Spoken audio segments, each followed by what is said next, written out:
at this. What do you think, Zach? Huh? What do you think? Look at all the blue boxes.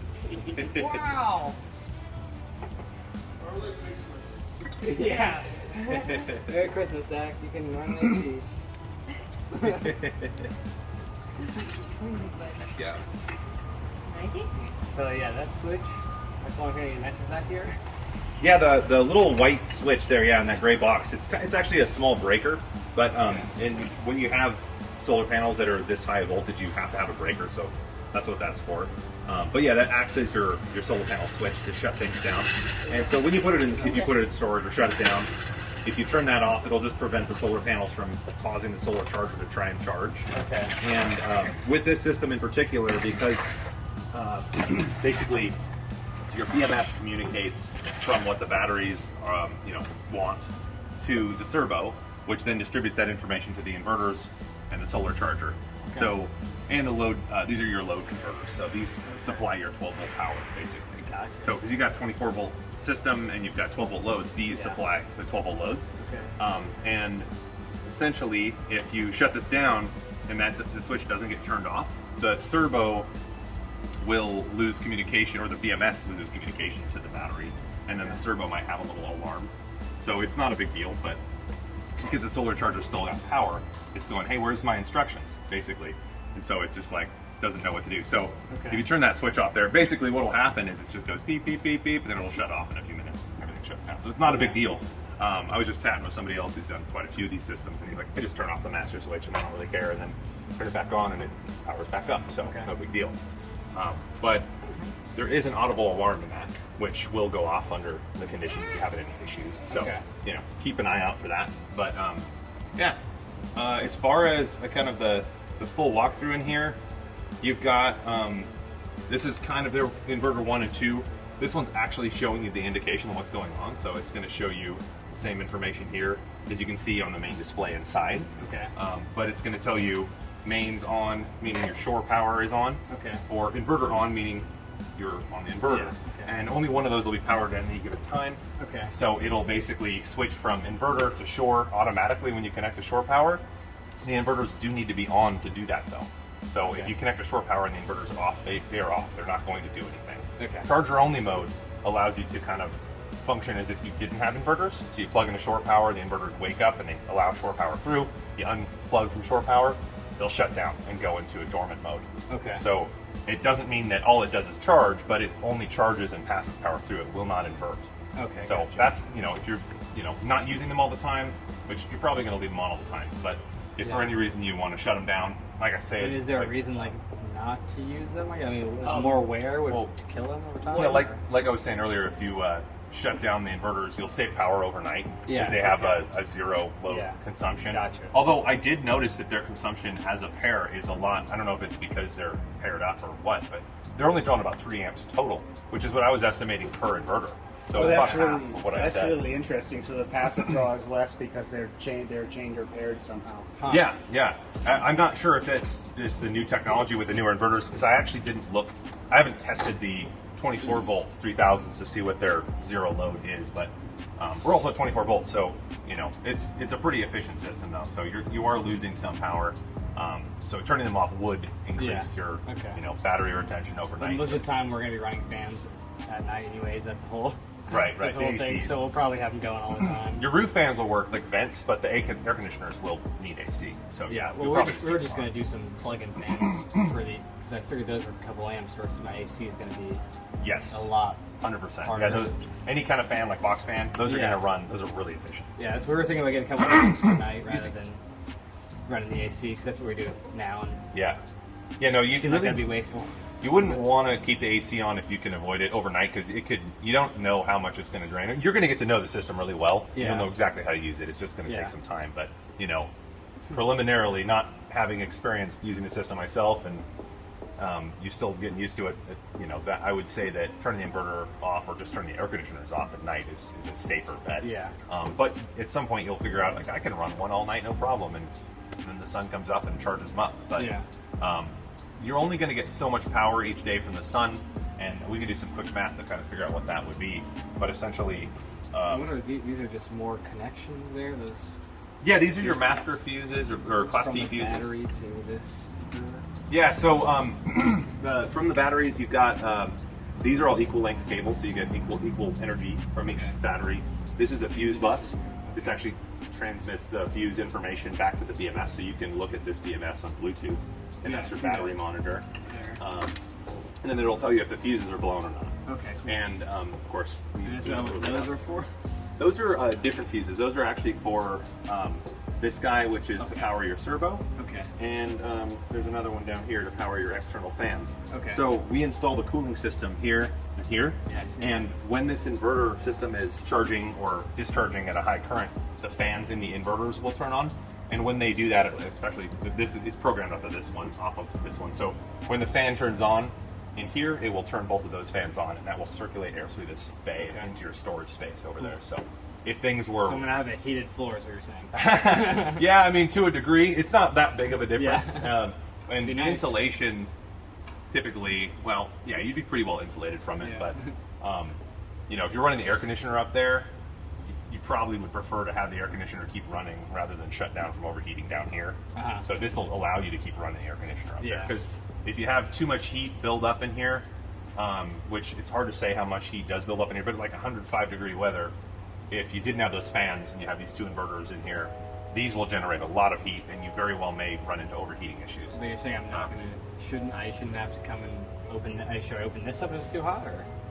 Well, with these fans, I don't think it's going to be an issue. Okay. Yeah, you should be fine. Just But don't block them on the other side, obviously. right, yeah, we put them up nice and high, so it should be pretty hard to do that. But yeah, there's also a nice metal grill, pretty well protecting them too, so you're going to have a hard time hurting them. Yeah, so as far as, so this goes into the lens distributor through the shunt, which is monitoring the current flow, so it knows exactly what's going in and out of the batteries. This actually powers your servo from its independent cable, so that's your monitoring system.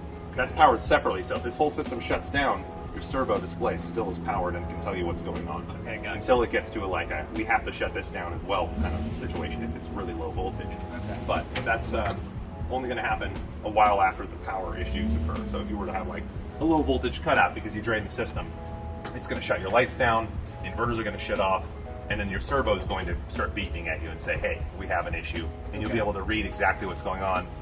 So, you know, that's just an example. Usually, you know, hopefully that doesn't happen too often, but usually people drain their battery down at least once or twice. It's designed to do that, so you don't have to worry about that. The one thing you do want to do is get it recharged within 2 weeks. You don't want to let it sit, and ideally within a day, 5 days. If you let it sit any longer than 2 weeks, then the batteries are sitting at a low SOC.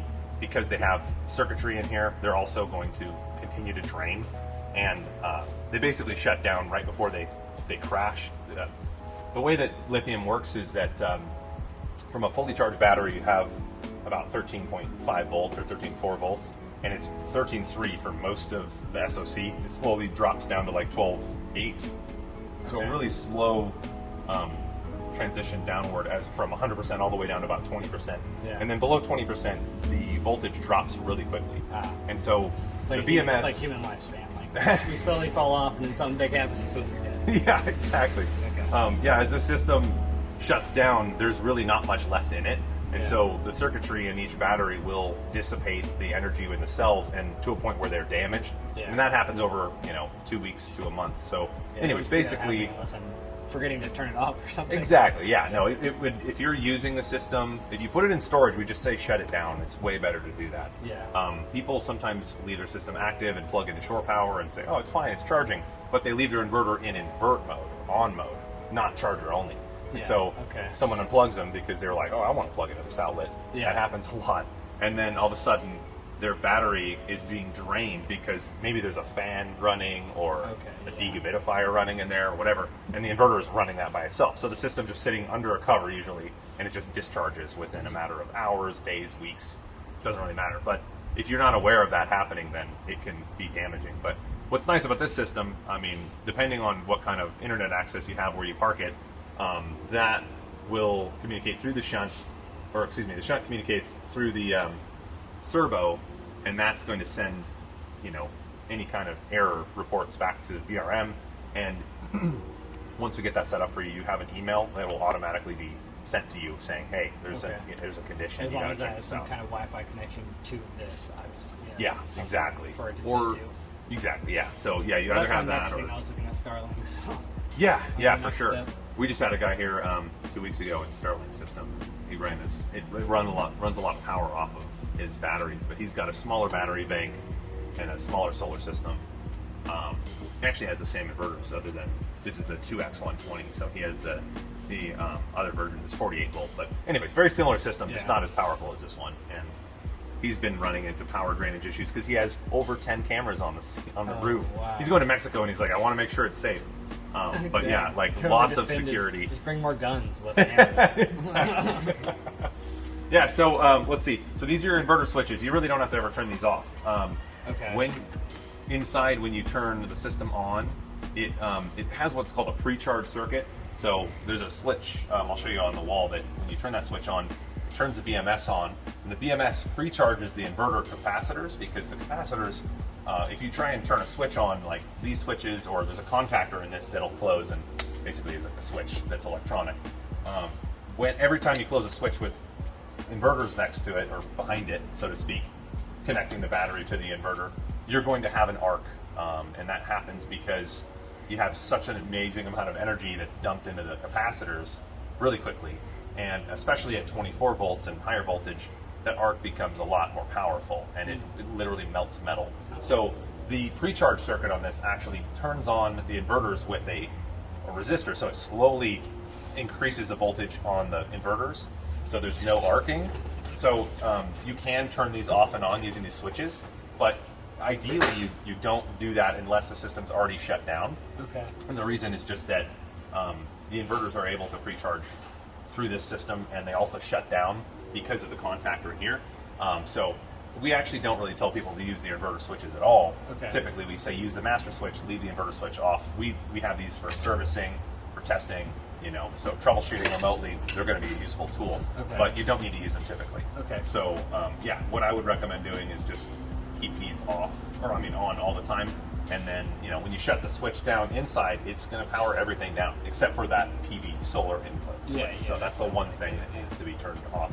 And that's ideally, all done with the LCD, the screening now. yeah, exactly. You can, and we'll go into that in a second. But yeah, that solar breaker switch over there in the white box is something you're going to want to turn off first, if possible, Okay. and also turn it on last. So Okay. the shutdown would be turn that off, and then go inside and turn your switch off on the wall, Okay. and that'll power down the whole system. Gotcha. And then when you turn it back So on, kind of like outside in and then inside out. yeah. And the one thing to think of is that you want the solar panels to come on last or turn off first. So you don't want them to be active when the system is not active. Yeah. So yeah, but so you just and then turning it back on the opposite, you just turn that switch on inside, and then come out here and turn that breaker on. So that's it. That's all you got to do. Over here we have the Orion. So you've got 3 converters. This may be more than you need, but we wanted to make sure we met the needs. So if you get any larger equipment that runs on 12 volt in the future, you're set. Okay. So you've got, these are relatively inexpensive, and they can prevent major headaches. So it's like, let's just go with 3, Yeah. and then you're never going to have a problem.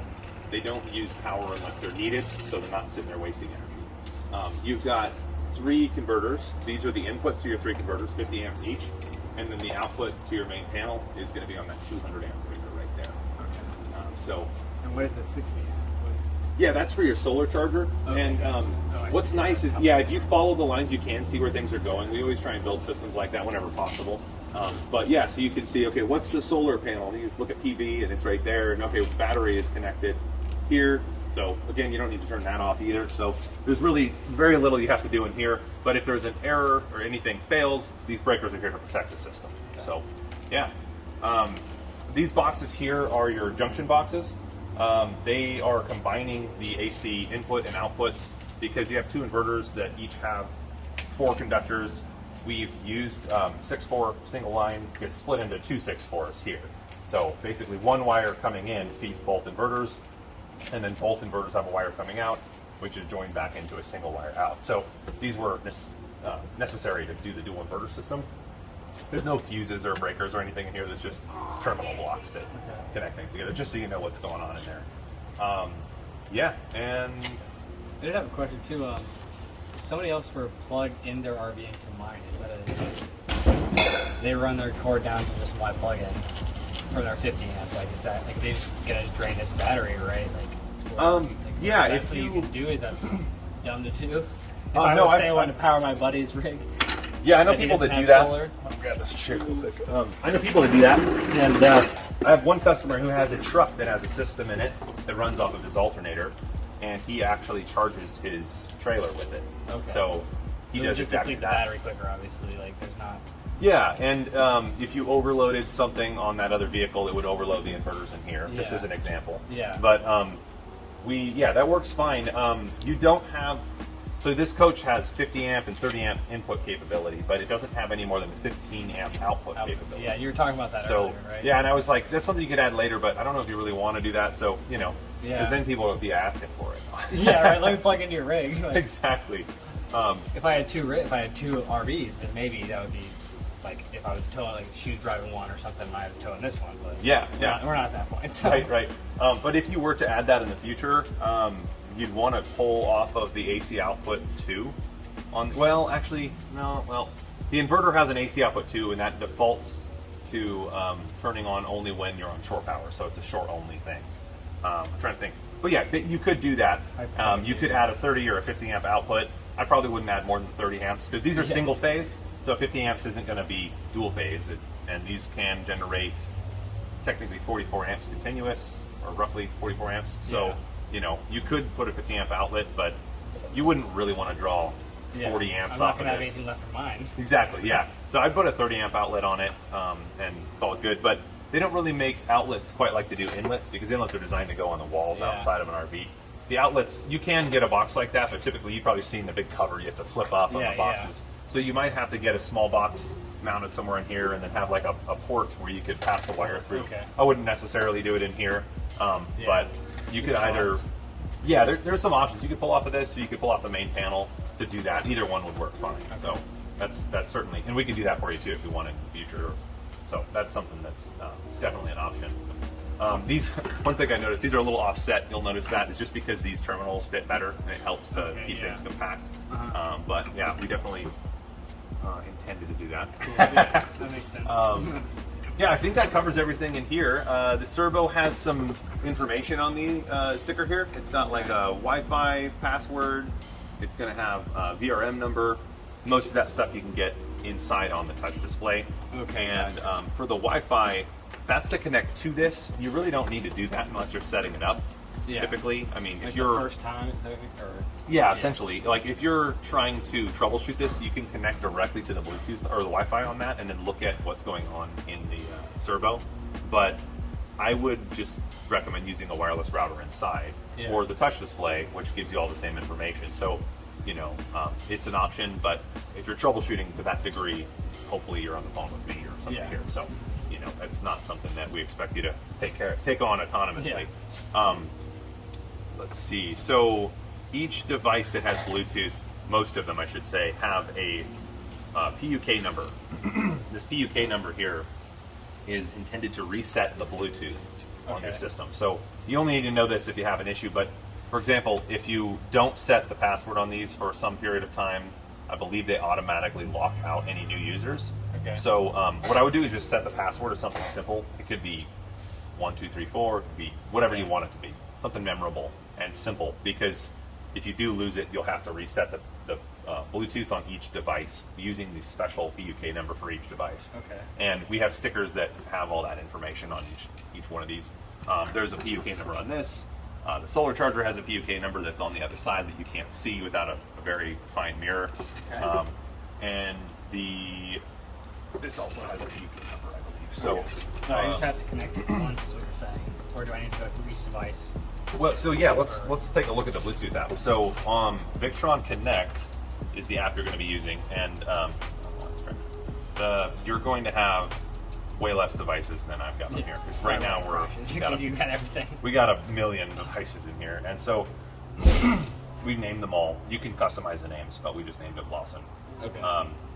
So you've got the BMS and battery monitor here.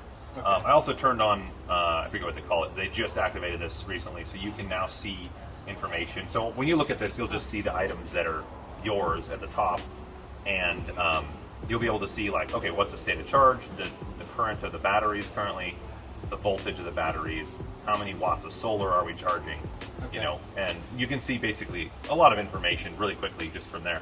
But when you click on one of these, it's going to open up and see, I already added in, I've already been in this, so it would usually ask for that password there. Okay, cool. But let's say you get a new device and you forgot your password, that's when you need the PUK number. So that's why I'm saying, I'm recommending just put that So password. just download this app and then scan this, and it will.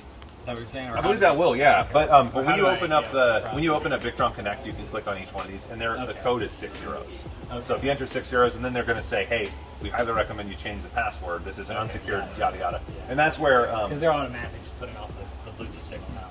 So when I have the app open, it'll just be like, there it is. yeah, exactly. They're always passively putting off Bluetooth, and they're really efficient too. So you know, if you were to have like no power left, the Bluetooth would slowly drain things down, but it's very small, so it's impressive. So this is your main display. You can slide this to get to different types of displays. This is going to have your DC system on the bottom half and your AC system on the top half. So you've got your inverter here, and remember the LEDs on the inverter doesn't tell you exactly what it says on those, but the text there should tell you what it's doing. Okay. So when you're in absorption, that's one of those 3 charging stages. That means you're connected to the power source, because if you're charging, you must be connected to something. So that LED on the inverter out there on the left side indicates you're on shore power, and the right side is inverter. So if you're off grid, you'll see the lights over here being used more.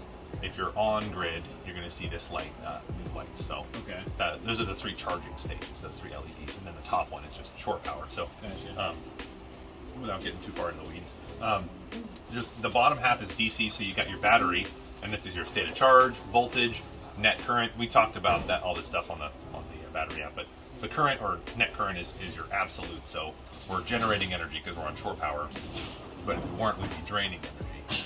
So right now you can see the and then the solar is over here. So that's just going to show you the wattage. You've also got DC power, so that's your loads for your 12-volt circuits. Or, I mean, 24 volts, but you don't have any 24-volt loads. The inverter is not counted because it's considered up here. Basically, you've got dotted lines that are going to show you where energy is coming from and going to. So we've got power coming in from shore power. It's going down from the charging from the inverter into the battery. Now, let me quickly switch the mode that we're on, and I will show you what happens. So you've got everything's named. So the VE bus device, I think that's called the VE bus device. Usually it says inverter. I think we need to change the name of that one. But that's going to be your inverter.